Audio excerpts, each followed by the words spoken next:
যদি আপনাদের ওডি গাড়ির ডিসপ্লে কাজ না করে, যে ডিসপ্লেটা যদি ওপেন না হয় এবং এই যে পাওয়ার কন্ট্রোল বাটনগুলো আছে, এই কন্ট্রোল বাটনে যে এরকম লাইট থাকবে, যদি এই লাইটগুলো না আসে এবং এটা হচ্ছে মিডিয়া কন্ট্রোল, এটাতে যদি লাইটগুলো কাজ না করে এবং এই পাওয়ার বাটনটা চাপড়ে ধরবেন, ডিসপ্লে বাটন এটা চাপড়ে ধরবেন, চাপড়ে ধরলে ওপেন হবে।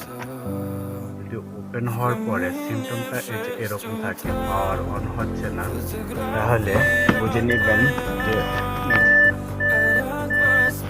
তারপর হচ্ছে যে সাউন্ড সিস্টেমের যে কন্ট্রোল মডিউলটা আছে এটা চেক করবেন, এটার এই যে ভোল্টেজটা চেক করবেন, ঠিক আছে, ভোল্টেজটা ঠিক মতো আছে কিনা, এবং মোস্ট ফাস্টের যে লাইনটা, এটা লাইট অন অফ হবে।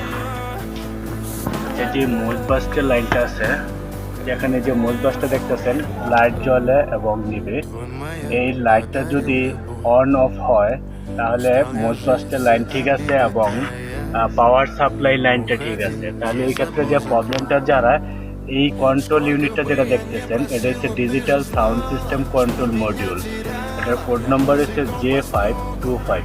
এই কন্ট্রোল মডিউলটার ভিতরে শর্ট সার্কিট থাকার কারণে আপনার এই ডিসপ্লেটা কাজ করতেছে না। তাহলে আপনি বুঝে নেবেন যে আপনার এই কন্ট্রোল সিস্টেমে সমস্যা আছে।